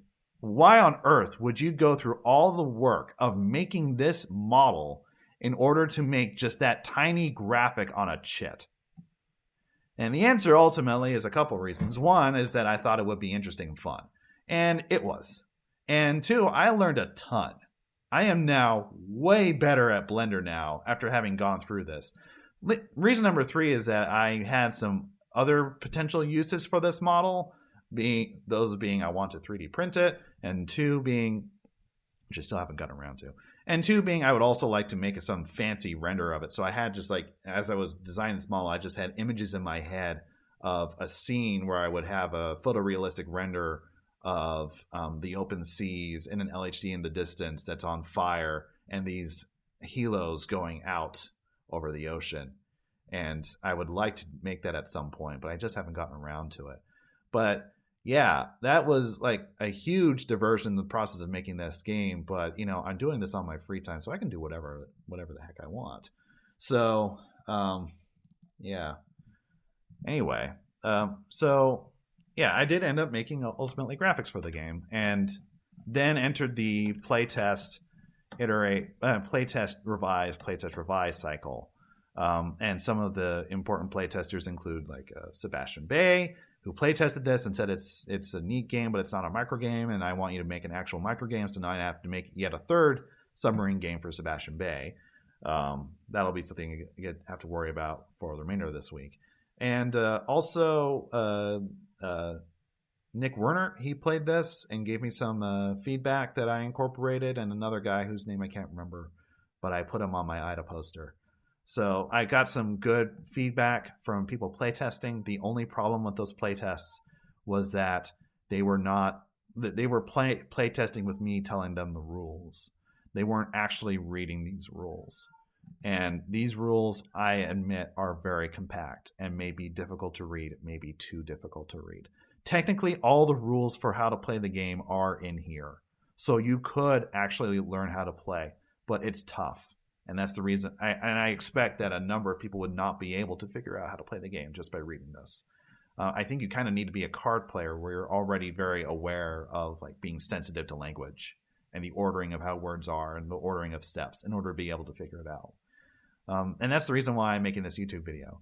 I did have some opportunities to get some people to play the game independently and off of the rules, but that was way harder to get. And I only have like a couple instances of that working out.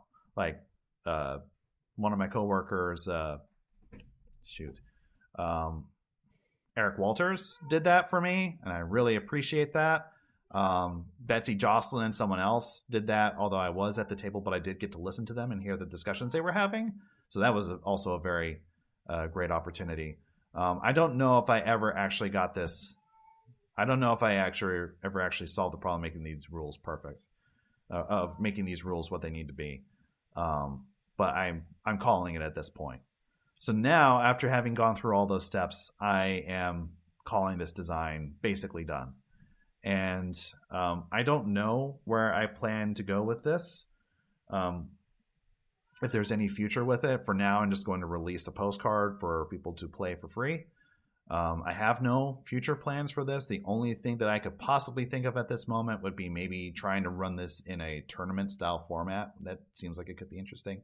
Or basically at some convention, you would have a whole bunch of players being submarine aces going out hunting down red ships and sinking some of these red ships where the red ships are being operated by the game controllers.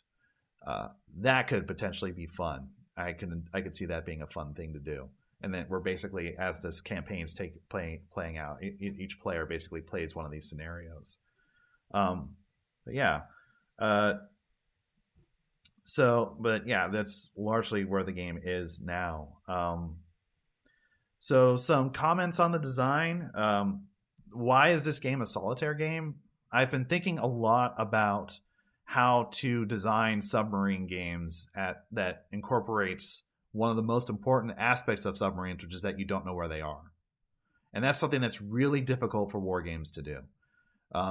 So far, I have thought of 3 solutions, and this is one of them. One of the solutions is to make the game solitaire and pre-program someone, and even this solution's not perfect. Because actually, the submarine in this game has too much awareness of what's going on.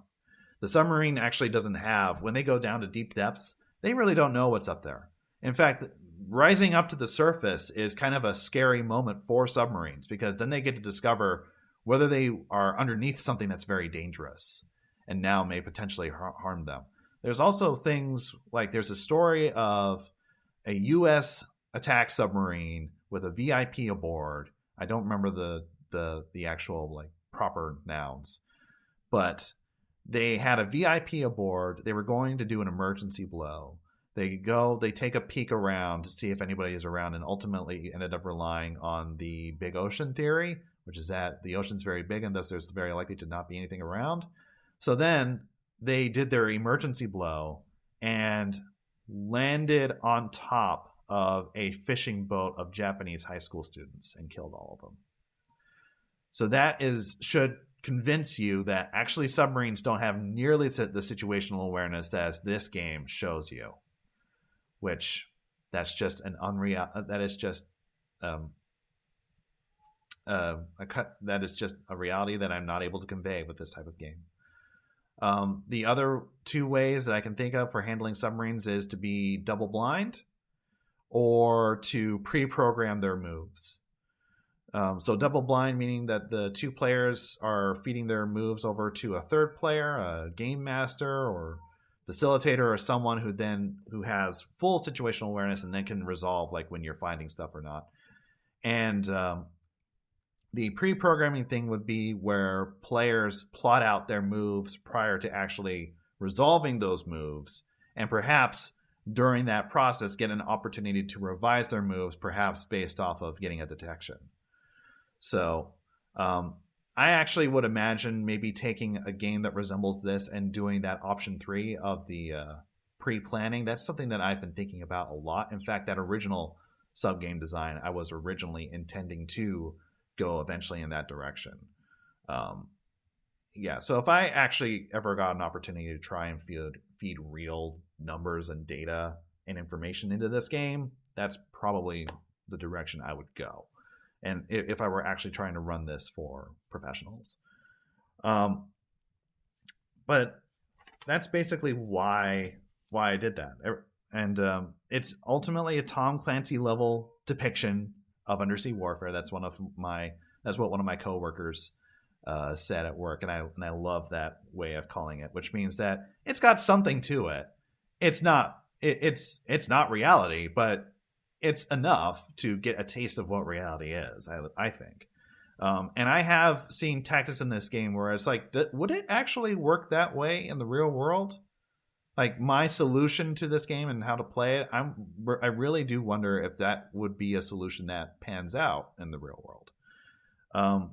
Another thing, like the torpedoes in this game, like I know the torpedoes don't do that. Like they're operating like straight runners, which maybe which is the torpedoes during World War II. And under certain circumstances, I would imagine that if you line a target right up in front of a homing torpedo, and that target is really easy to find, then sure, it's going to go straight forward. I think. But if I actually were to try and incorporate what torpedoes actually do into a professional version of this game, I probably would go backwards and make it a die roll again. But yeah, so also I'm aware that for torpedoes, like submarines have more than 4 torpedoes, then they reload torpedoes fairly quickly. But I wanted to stick to 4 torpedoes because they're made for an interesting experience. And also, the speed at which a submarine travels also depends on its depth. I did not incorporate that into this game at all, due to some uncertainties about how exactly that works, and in particular whether that's physics driven or whether that's like basically doctrinal, or like just general instructions and advisements that a commander may decide to not do in an actual engagement. So for various reasons. So there are a lot of things that I know are not reality that I kept in this because I wanted to, and also because I need to cut off the complexity at some point. So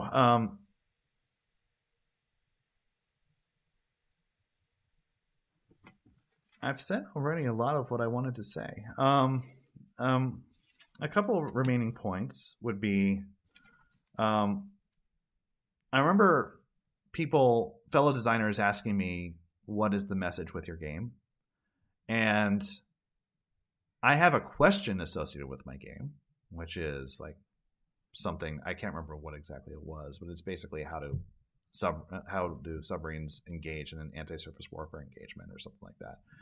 But I don't really have a message. I don't have something that I'm trying to teach people. There's not something where it's like they shall walk away believing this, which I can see the benefit of games having a message. But also I made this because I had a situation in mind and I wanted to see what would happen if I play around in that sandbox. So I wanted to design the sandbox and see what comes out of it, which may be a reason why I have some affinity for, in the professional space, the analytic games, because I think the analytic games are probably going to be best designed as that sandbox and letting players experiment with ideas and see what happens, and just seeing the logical implications of a set of assumptions, or what potential implications of a set of assumptions may be. But I didn't really have a message, and I do wonder whether a message is always necessary, or whether it is appropriate to be designing these games as sandboxes, as I often am more attracted to.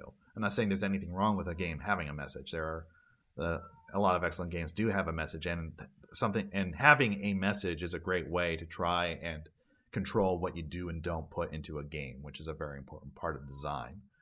But that isn't something that I really thought too hard about with this. Now, that said, there are still things about my process that need to be refined. But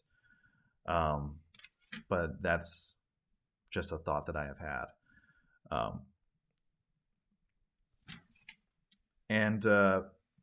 I think, like, for you as a player, I would encourage you to experiment with, like, I've given you the components and all of this can be printed. So there's a lot of ways for you to screw around with this design. I've already mentioned a few things about the orientation of the ships and the submarine when you initially deploy, but there's also how many of these frigates can you do? Is it possible to win with 6 frigates escorting this LHD?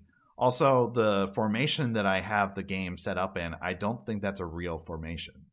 I've heard that a real surface action group would use an entirely different formation, which I don't know what it would be. I can't remember that off the top of my head. I don't know where to look. But that's something to look for. That said, I hope that people have enjoyed this experience and have enjoyed hearing my thoughts about designing this. I don't know where I'm going to go from here. With this game, I'm not expected to do anything. I'll make Sebastian's game until he's satisfied. And my strategic level game, that's a game that I probably should have abandoned a long time ago because it's got some serious problems, but I'm not going to, because I am still exploring that problem. And it's still engaging enough for me to want to explore it. And there's a lot of things also about software that I would like to explore with as well. Like, I would probably, instead of doing text next time in Inkscape, I might want to put it into, I might want to have LaTeX handle this. So, but in any case, I guess that's the conclusion of this segment, and I hope that you've enjoyed this video. And if you have any questions or comments, please reach out to me. Hopefully you learned enough to be able to play it and enjoy it. And I would hope to hear about how your engagements go. So, and that's that. Have a good evening.